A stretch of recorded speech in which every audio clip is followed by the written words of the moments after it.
Hello and welcome to the Flipping and Wholesaling Houses in New York show. I am Michael Pinter. I teach you how to start flipping and wholesaling houses. If you're already doing how to grow your business. Topic today is, can a licensed real estate agent wholesale property? So this is an interesting question. It comes up a lot. And in other states, I know, in some states actually, it's sort of frowned upon if a real estate agent is wholesaling a property. And I think the thinking, and this makes no sense to me whatsoever, is that you're sort of violating your fiduciary responsibility because you're supposed to be getting the client the most money and you're wholesaling it. I gotta tell you, it's complete horseshit in every sense of the word, because somebody who's selling the property to you as a wholesaler does not want to list it. Now there could be a bunch of reasons for that, but you know, I see all the time these people who are real estate investors, and they say, oh, well, don't tell the seller that he can list the property. And I'm like, is there a person alive that doesn't know they can list the property? Everybody knows that.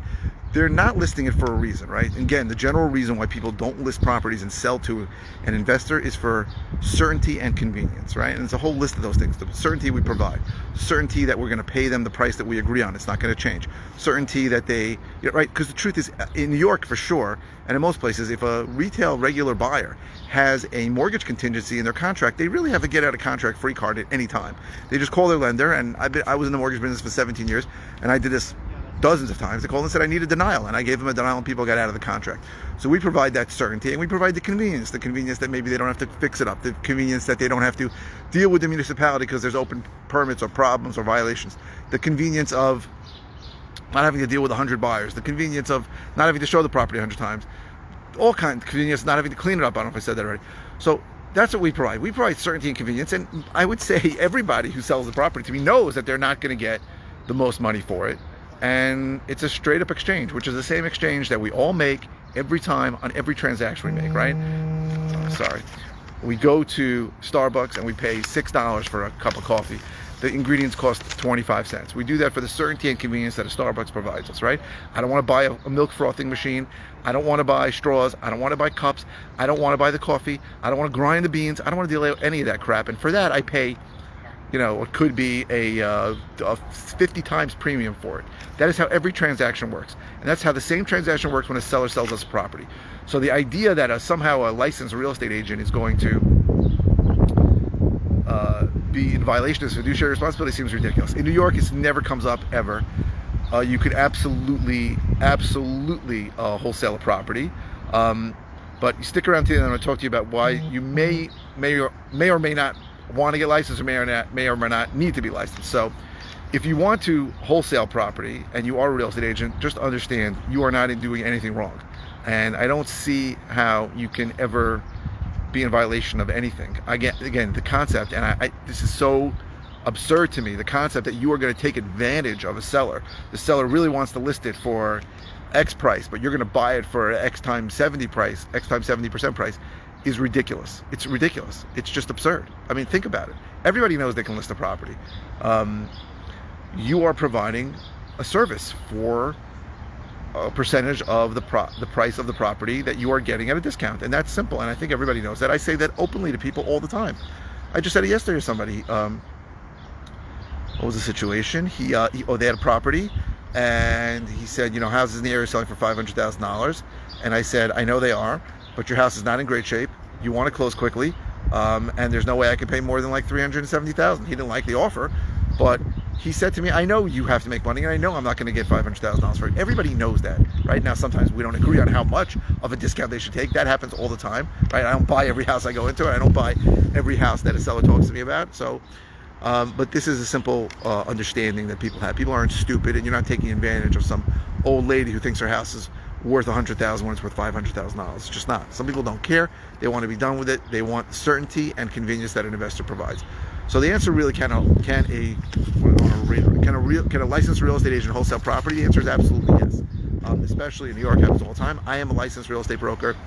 I personally believe that anybody who is investing in real estate should be licensed. And there are three main reasons why. So number one, to get access to the multiple listing service, right? That is the best way to compound property. So I'm a big believer in having access to multiple listing service. To me, in New York, the only acceptable alternative to having access to the multiple listing service is PropStream, which is not as good but close. In some areas it's even better, but with our MLS it's not as good, but it's probably 85 to 90% as good. So that's an option if you're not licensed, but I believe we should have access to the multiple listing service. Number two is that you want to be able to list your own property. So certainly if you're rehabbing or you have a wholesale property, and just to define wholesale, that means I buy a property, I close on it, and then I do minimal to no work on it and then put it out on the market. I've done that.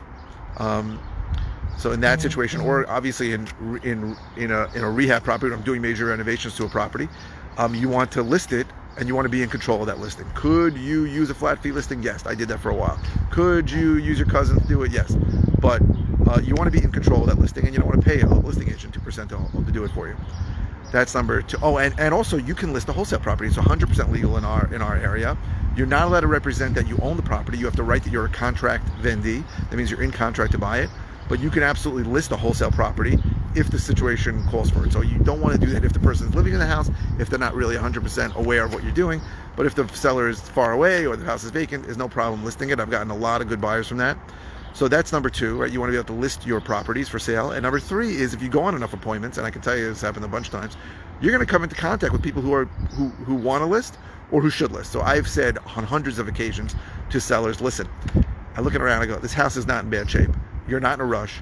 If you can wait, you're going to squeeze the most money out of this by listing it. And I take listings.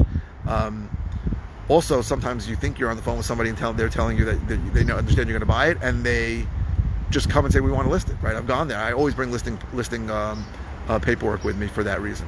So those are the three reasons, just to recap, why you want to be listed if you're a real estate investor. If you want to be licensed if you're a real estate agent. Number one is if you're a real estate investor. Sorry. You want to be licensed if you're a real estate investor. So number one is you want to have access to multiple listing service to comp out properties, to figure out values. Number two is you want to list your own properties, either retail or wholesale.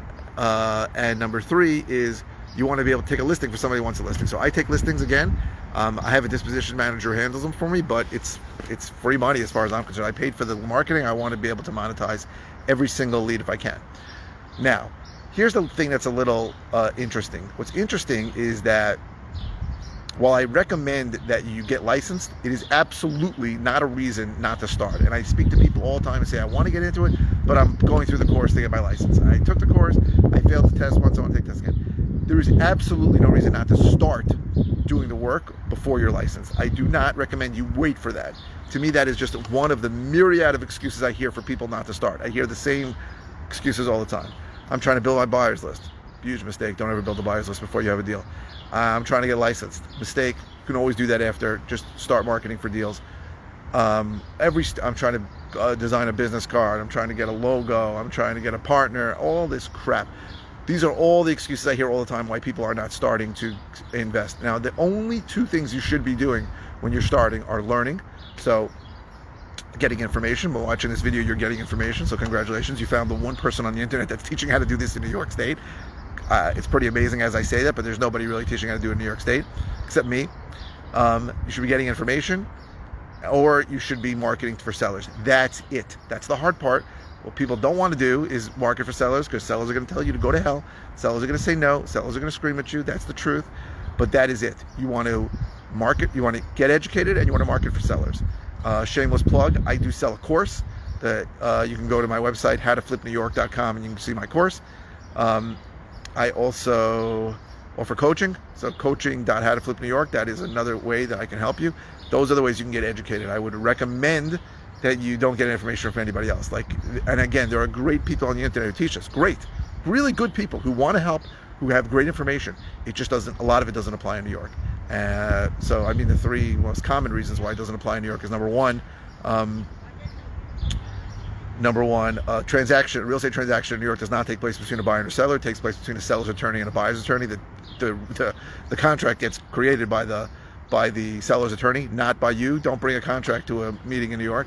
Second reason is that everything takes a lot longer in New York, and you need to be able to know that. Third is there's no such thing as an investor-friendly title company in New York. The transaction gets handled by an attorney. Title company is simply a service provider. and there's no outs in New York, so there's no inspection contingency on your contract. Every contract I go into, I have to either assign or I have to close. Those are my two choices. There are no outs, there are no contingencies, and that changes the way things are done. So it's very important that you understand how things are done in New York. If you're getting your education from somebody who's not in New York, you're going to get information that's going to screw you up. I hear from people all the time, hey, I got this course and I tried it and it doesn't work. It doesn't work because it applies to 49 states. And I know it sounds nuts, but New York is the only state out of 50 where things work the way they do. So if you're getting educated, I feel a little, at the risk of being immodest, I'm going to say get educated by me, because I'm the only guy who's going to help you with it. And just do the marketing. So get a list, skip trace the list, call the list, text the list. You can mail the list if you can afford it, whatever works. But again, only two things you should be doing: getting educated or marketing for sellers. I hope this was helpful. Again, howtoflipnewyork.com is my website. Coaching.howtoflipnewyork.com is my coaching site. And if you're watching on YouTube, please subscribe. If you're watching on YouTube or Facebook, please click like. Thumbs up really helps. And if you have any comments, put the comments in. I try to respond to all comments quickly. There are some comments that are like gnawing at me because I hate them. They're terrible. But there are no terrible comments. I'm going to get to all of them. So if it's an easy answer, I'm just going to respond. And if it is a video that I did recently, I will send you a video. Someone asked me recently how to start an LLC. I just sent them a link to my video that shows how to create an LLC online. It's the cheapest, the simplest, the fastest. And if it's a topic that I think I haven't covered in a while, I'll be happy to do a video on it. So please keep the comments coming, and thank you very, very much for watching.